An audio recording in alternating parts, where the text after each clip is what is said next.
भाई साहब, ऐसा लग रहा था कि 3.5 घंटे मैं पाकिस्तान में बैठा था।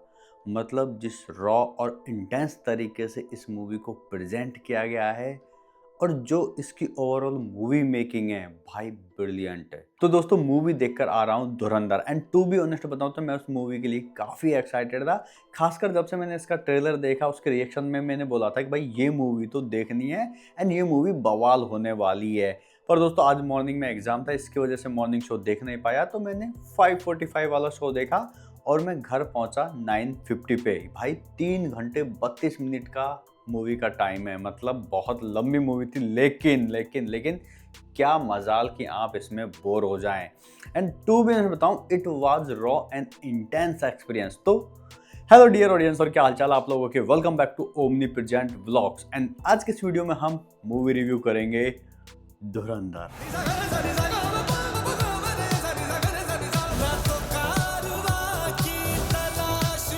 धुरंधर return and directed by Aditya धर। ये वही डायरेक्टर है जिन्होंने हमें उरी का जलवा दिखाया था। एंड टू बी ऑनेस्ट बता रहा हूँ, इनकी फिल्म मेकिंग बहुत सॉलिड है। जिस तरीके का इनका स्क्रीन प्ले है, जिस तरीके का इनका प्रेजेंटेशन है, एंड भाई वो ओवरऑल आपको सेटिस्फाई करता है। एंड मैं टू बी ऑनेस्ट बता रहा हूँ भाई, 3.5 घंटे में इंडिया में था ही नहीं। ये 3.5 घंटे में एक इंडियन स्पाई था जो पाकिस्तान के कोर टेररिज्म में घुस के उनकी कमर तोड़ रहा था।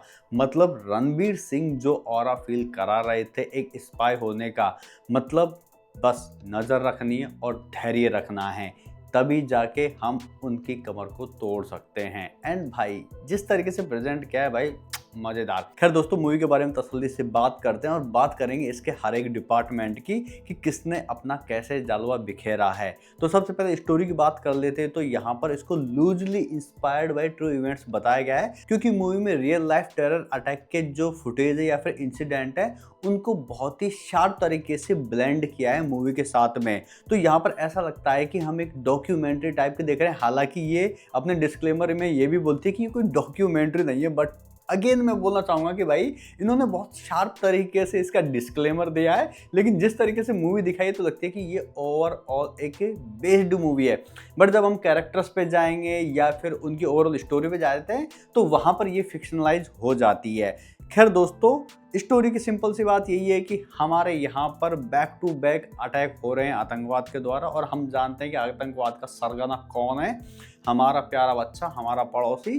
तो जिस तरीके से वो हमारे यहाँ पर अटैक्स करता है तो हमारे यहाँ के जो इंटेलिजेंसीज हैं, तो जैसे अजीत डोभाल को हम अच्छी तरीके से जानते हैं, तो उनका जो कैरेक्टर है तो यहाँ पर उनका भी नाम बदला गया है। आर जिस तरीके से मारे हैं, तो चाहे वो कांदार हाईजैक हो, चाहे वो संसद हमला हो, तो इस तरीके के जो बड़े बड़े मेजर टेरर अटैक है, जहाँ पर हमने कांदार में 3 टेररिस्ट को छोड़ दिया था और वही जाकर बाद में मुंबई के हमलों में या फिर संसद के हमलों में जिम्मेदार होते हैं। तो इन इंसिडेंट्स को फिल्म में ब्लेंड किया गया है और जिस तरीके से यहाँ पर बैक टू बैक हमले हो रहे हैं, तो अब हमें उन्हें मुंहतोड़ जवाब देना है। कैसे देना है? तो भाई पाकिस्तान में हम अपना एक ऐसा एजेंट छोड़ें जो उनके आतंकवाद या फिर उनके जो भी अंडरवर्ल्ड के जितने भी लोग उनके बीच में घुस के रहे और उन सबका सफाया करे, जिसके लिए हमारी इंटेल एजेंसी के पास में एक प्रोजेक्ट है जिसका नाम है धुरंधर। और वो धुरंधर जाता है पाकिस्तान में और आतंकवाद के बीच में घुस के उनकी कमर तोड़ने का काम करता है। तो अब हमारा स्पाई एजेंट किस तरीके से संयम रखते हुए पाकिस्तान के अंदर रहकर वहां के आतंकवाद की कमर तोड़ेगा, ये तो आप फिल्म में जाकर देख लेना। लेकिन अब बात करते हैं फिल्म मेकिंग की, और इसके बारे में थोड़ी तसल्ली से बात करेंगे, क्योंकि भाई जिस तरीके से प्रेजेंट किया गया है वो भाई मज़ा आ गया। तो सबसे पहले बात कर लेते हैं यहाँ पर सिनेमेटोग्राफी की या फिर कैमरा वर्क की। एंड टू बी ऑनेस्ट बता रहा हूँ भाई, कमाल। मतलब इसके जो एक्शन सीक्वेंस, ब्रूटल सीन्स आप देखोगे तो आपकी आंखें ना फटी की फटी रह जाएंगी। I mean how brutal, how gore it is. जिस तरीके से रहमान डकैत खोपड़ी खोलते हैं भाई, वो 5 किलो के बाट से धैं धैं खोपड़ी भैया उसका यूं अंदर के न्यूरॉन्स निकाल देते हैं। वो जो सीन है, या फिर एक चेजिंग सीन आता है जिसमें मुझे डेडपुल मूवी याद आ गई। वहाँ पर एक बंदा बाइक से ब्रेक लगाते सीधा साइन बोर्ड में चिपक जाता ना, ठीक वैसा ही सीन इस मूवी में भाई साहब साइन बोर्ड में यूं गर्दन अलग होके भाई वो इतना ब्रूटल फील होता है। उसके बाद में अपना रणवीर भाई जिस तरीके से एक एक कांच के वजह से उंगलियां काट रहा है, मतलब टोटली जो ओवरऑल ब्रूटल सीन्स जिस दिखाए गए हैं। संजय दत्त भाई की एंट्री इसी हो रही है, शॉर्ट गन से गर्दन बड़ी खचाक, बॉम्ब से यहाँ पर जिस तरीके से बॉडी के जो चिथड़े हो रहे हैं भाई साहब, ओह माय गॉड, लिटरली यार ये सीन्स बहुत ही भयानक है। और मैं बता रहा हूँ इन्हीं भयानक ब्रूटल सीन्स की वजह से मूवी को इरिटेड रखा गया है, क्योंकि नॉर्मल दिल वाला व्यक्ति जो भैया कमजोर हृदय का है तो भैया वो तो वहीं पे निपट ले। मतलब जिस तरीके से इंटेंस तरीके से दिखाया है, एंड वही नहीं रियल इंसिडेंट में भी जो हमारा संसद वाला हमला हुआ था उसमें एक बंदे ने खुद को उड़ा लिया था, तो वो वाला सीन और फिल्म मेकिंग में जो सीन उन दोनों को जो ब्लेंड किया है भाई, हाथ पांव है नहीं और उसको ऐसे ही खींचा जा रहा है, रथेड़ा जा रहा है, तो वो भाई बहुत ही रियलिस्टिक वे में दिखाया है, तो वो आपका माथा खराब कर देगा। एंड मैं एक और बात बोलना चाहूँगा कि यहाँ पर CGI या फिर VFX के जो सीन है, जो ब्लेंडिंग है, या तो बहुत ही शार्प है, लेकिन जितने भी ब्रूटल सीन दिखाए गए हैं वहाँ पर डमीज का यूज़ किया गया है। जैसे कि डमीज के साथ रेड कलर का जो आजकल फेक ब्लड बन जाता है तो उसको टकराया गया है, या फिर जो रहमान डकैत जब मारता तो आपको उसके फेस से आइडिया लग जाता है कि ये एक डमी है, वो फील हो जाता है। लेकिन दिखाते समय उसको रियल में शूट किया गया, वो ज़्यादा अच्छी बात है, उससे रियल फील होता है।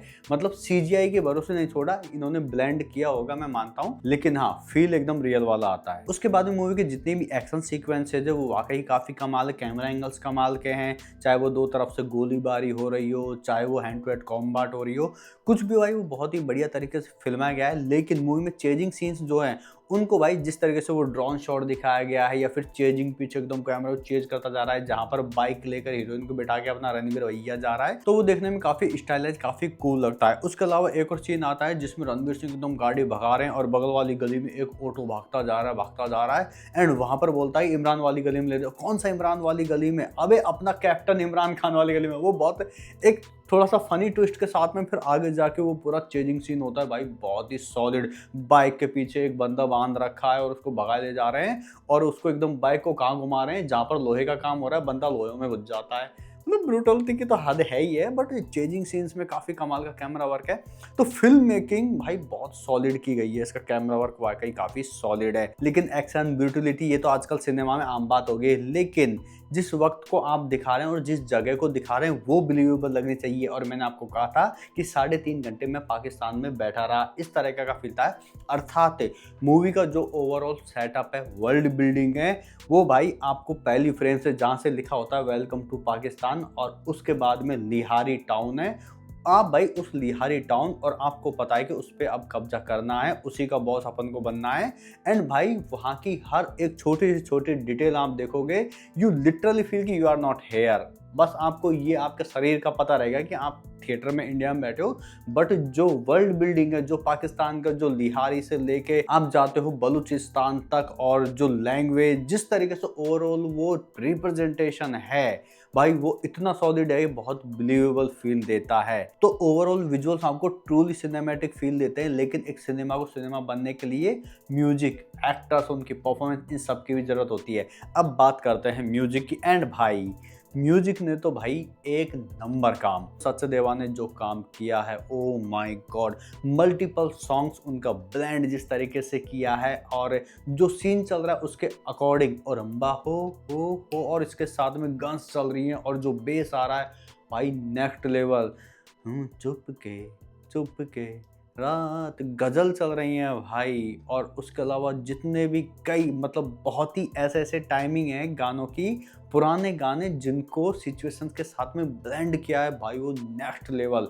BGM सॉलिड है, मैं क्या बताऊं, म्यूजिक भाई इसका नेक्स्ट लेवल है। एंड एक सीन आता है जहाँ पर रहमान डकैत अपने बलूच भाइयों से मिलने जाता है, तो उसके वेलकम में एक सॉन्ग बजता है। तो भाई यहाँ पर जो रहमान डकैत अपने अक्षय खन्ना, उसकी जो स्लो मोशन वाइब और उसके साथ में वो जो म्यूजिक बजता है अरबिक वाला, वो इतना सेक्सी लगता है, मतलब बहुत ही कूल। और उसकी जो वाइब है बेस के साथ में, और वो जो ओवरऑल, और उसके साथ में उनका जो फोक टाइप का डांस भाई साहब ये ट्रूली आर्ट, मतलब यहाँ पर म्यूजिक ने जो काम किया है सॉलिड। मूवी में एक आइटम सॉन्ग है जिसको देखने में मजा आता है, और ये ऐसा सॉन्ग नहीं है कि जबरदस्ती घुसेड़ दिया हो। पर्पज है सॉन्ग का उस जगह पर इसलिए दिया गया है, शादी का माहौल है, वैसा आइटम सॉन्ग बहुत बढ़िया देखने में लगता है। और उसकी स्क्रीन जिस तरह से टिल्ट होके पूरा डांस है भाई साहब, दो कन्याओं का एकदम सुंदरियों का मजा आ जाता है। एंड उसके अलावा ना तो कारवां की तलाश है ना हम सफर की तलाश, ये भाई साहब 1960 उस टाइम का गाना है। यहाँ पर जिस तरीके से प्रेजेंट किया, ये शुरू में ही आता है, बहुत मज़ेदार। उसके अलावा मतलब ओवरऑल जितने भी सॉन्ग्स हैं, म्यूजिक है, एंड में धुरंधर वाला अपना जो रैप सॉन्ग बजता है वो मेरे मोबाइल के रिंगटोन भी अब है ये वाला। मतलब यार ये है बहुत सॉलिड लगता है। उसके बाद में मूवी का ओवरऑल बीजीएम है भाई एकदम कड़क है। म्यूजिक के मामले में भैया 10 on 10 भाई, कतई सॉलिड वाला फील आया है। अब बात करते हैं एक्टर्स एंड उनकी परफॉर्मेंस की। मैं मेन एक्टर्स की बात करूंगा क्योंकि इस मूवी में हर एक ने बढ़िया काम किया है, लेकिन क्या इम्पैक्टफुल था वो मैं आपको बताता हूं। तो सबसे पहले बात करते हैं अपने रणवीर सिंह की। एंड भाई इस बंदे का एक अलग ही रुबाब रहा है इस मूवी में। मतलब ये बंदा लगा ही नहीं कोई एजेंट है, मतलब कहता ना कि एक जाके ऐसी फील दे दो सारों आतंकवादियों को लगे कि ये तो हमसे बड़ा आतंकवादी आ गया। मतलब उस तरह का जो वाइब है जो मेंटेन करके उन्होंने रखा है, और उनको शुरू से लेके एंड तक जो एक किलर वाली वाइब आती है भाई सॉलिड। मतलब यार उनको कहा जाता है कि धैर्य और नज़र हमेशा रखना, तो वो उससे चाहे कैसा भी सीन चल रहा हो, एक 9/11 का सीन वो डिस्प्ले पर, और उसके बाद में अलग ऊपर वो करते रहते हैं ना, तो वो वाला सीन आता है, तो वहाँ पर उसके अंदर जो वो ट्रॉमा चलता है और जिस तरीके से वो उसको कंट्रोल करके, तो this is not so easy to present on screen, मतलब ऑन कैमरा। तो यार इसके लिए भाई चाहिए एक एक्टर का होना बहुत ज़रूरी है, बहुत सॉलिड। तो भाई उनका जो ओवरऑल एक्सप्रेशंस हैं, इनर फील है, और इस कैरेक्टर को निभाने का जो एक तरीका है वो बहुत सॉलिड है। मतलब लगता है कि भाई एक एजेंट जो यहाँ का है और अपनी पूरी आइडेंटिटी भुला के वहाँ पर जाकर उन लोगों के बीच में रह के उनका दिल जीतेगा और उनकी कोर में जाके उनकी रीढ़ की हड्डी तोड़ेगा। तो वो वाला फील यहाँ पर रणवीर सिंह को देख के आता है, चाहे उनके एक्शन सीक्वेंसेस हो, बोलने का तरीका हो, चाहे ओवरऑल उनके बड़े बालों वाला सेक्सी वाला ऑरा हो। ओ माय गॉड, मतलब यार क्या कूल लगते हैं यार भाई रणवीर सिंह, मजा आ गया। मैं सही बता रहा हूँ, जो रणवीर सिंह की एक्टर वाली पर्सनैलिटी है ना वो बहुत सॉलिड है। मतलब एक्चुअल में वो एक ट्रूली बहुत कमाल के एक्टर है। हालांकि वो चंचल चूतियों वाली हरकत कर देते हैं कभी कभी, जो अभी कांतारा वाले सीन के लिए की थी जिस तरह कर रहे थे वो, तो खैर वो भी अब उनका यार है यार थोड़ा सा कीड़ा, जो वो थोड़े से वाइब्रेट मोड पे रहते हैं, वॉट एवर। बट आप इनकी परफॉर्मेंस को देखे फिल्म में तो आपको लगता नहीं है कि यार ये इतना सिंसियर, इतना ज़्यादा सीरियस एक्टिंग करने वाला उस तरह की चंचल हरकतें करेगा। खैर जो भी हो, but Ranveer Singh damn good. उसके बाद में the legend R Madhavan. The legend इसलिए बोल रहा हूँ क्योंकि उनका जो कैरेक्टर है अजीत डोभाल से इंस्पायर है। इसमें उनका नाम सान्याल है, सान्याल इनका सरनेम है, और अजीत नहीं कुछ तो मतलब ऐसे ही था, पर नाम उनका ऐसे था, लेकिन सान्याल उनका सरनेम। तो जो उनका ओवरऑल उन्हीं से भाई साहब मूवी स्टार्ट होती है और कांदार हाईजैक को वो नेगोशिएट कर रहे होते हैं। एंड वहाँ पर भारत माता की उस जगह एक डायलॉग भी आता है जो वहाँ के साले आतंकवादी देते हैं कि हिंदू कौम बहुत ही डरपोक होती, इस टाइप में डायलॉग होता है, मेरा खून खोल गया, मैं दांत तोड़ दो सारे मुक्के से।